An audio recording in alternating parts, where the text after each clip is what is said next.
इमरान खान का एक और बड़ा कारनामा, चीनी चोरों को बेनकाब कर दिया। अवाम के पैसे लूटने वाले बड़े सरमाएदार बेनकाब। हुकूमत ने sugar inquiry commission report public कर दी।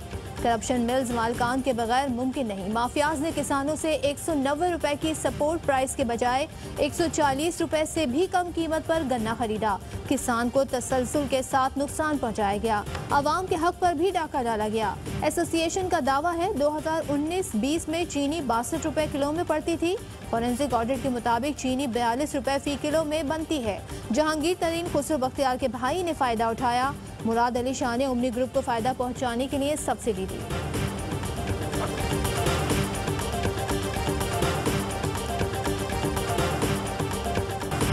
बैरिस्टर शहजाद अकबर कहते हैं कि कारोबार करने वाला सियासत में आएगा तो वो कारोबार ही करेगा।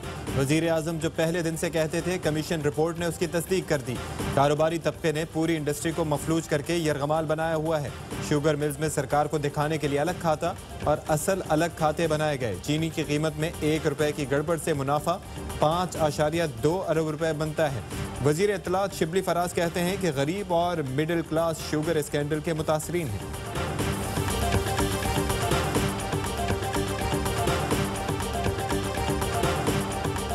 वज़ीर आज़म के बावने खुसूसी शहबाज गिल कहते हैं, हमारी हुकूमत आई तो शुगर माफिया ने वही किया जो करते आए हैं। शुगर माफिया शायद भूल गई थी कि इस मरतबा वज़ीर आज़म इमरान खान है।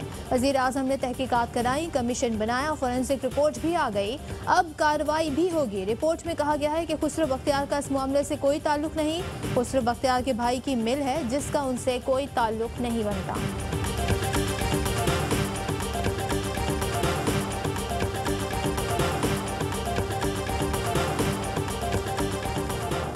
तर्जुमान सिंध हुकूमत मुर्तज़ा वहाब कहते हैं कि 2018, 19 और 20 में कोई सब्सिडी नहीं दी। सिंध हुकूमत ने चीनी पर आखिरी सब्सिडी 2017 में दी थी। चीनी की कीमत बढ़ी तो वज़ीर आज़म ने इंक्वायरी की हिदायत की। कमीशन को गुज़िश्ता 5 साल की तहकीकात करने की ज़रूरत न थी। नून लीग के रहनुमा मलिक अहमद खान ने कहा कि इंक्वायरी का रुख गुज़िश्ता 2-3 साल की सब्सिडी से जोड़ने की कोशिश की गई। कमीशन को चीनी की कीमतें क्यों बढ़ी उसकी तहकीकात करना थी। कमीशन ने कीमतें बढ़ने के बजाय सब्सिडी की तहकीकात की।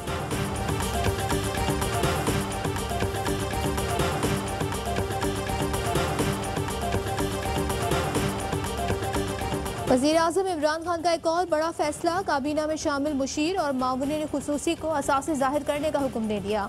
वज़ीर आज़म ने हिदायत की कि तमाम मुशीर, मामूनी ने खुसूसी अपने असासे फौरी तौर पर काबीना डिवीज़न में डिक्लेयर करें।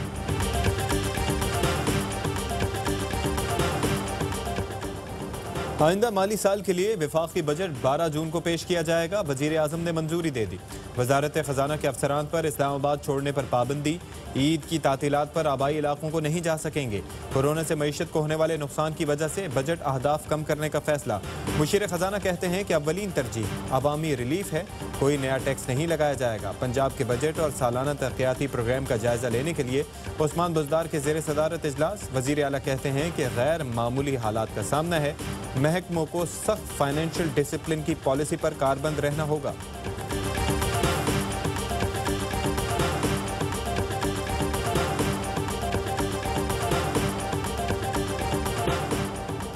वज़ीर आज़म ईद सादगी से मनाने का ऐलान करें। वज़ीर आला सिंध की तजवीज़। मुराद अली शाह ने कहा, इस ईद पर नए कपड़े ना पहने तो कोई फ़र्क नहीं पड़ता। रिमार्क सुनकर हैरत हुई कि आपको नहीं लेने, दूसरों को तो लेने नहीं हैं। इस वबा में लोगों की ज़िंदगी से खेलने की कोशिश की गई। कौमी यकजहती के लिए नाम वक्त आने पर बताऊंगा।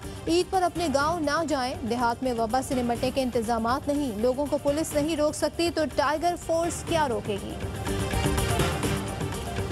ईद उल फितर इतवार 24 मई को होगी। रोयत हिलाल कमेटी ईद पीर को मनाना चाहती है। वफाकी वजीर फवाद चौधरी का रोयत हिलाल कमेटी खत्म करने का मुतालबा। कहते हैं, कल प्रेस कॉन्फ्रेंस में तमाम बातें बताऊंगा। ये भी बताऊंगा कि रोयत हिलाल कमेटी पीर को ईद क्यों कराना चाहती है। और पाकिस्तान में 1 ग्राम सोने की कीमत 8,982 रुपये 12 पैसे हो गई। 1 मिलीग्राम सोना 8 रुपये 98 पैसे का हो गया।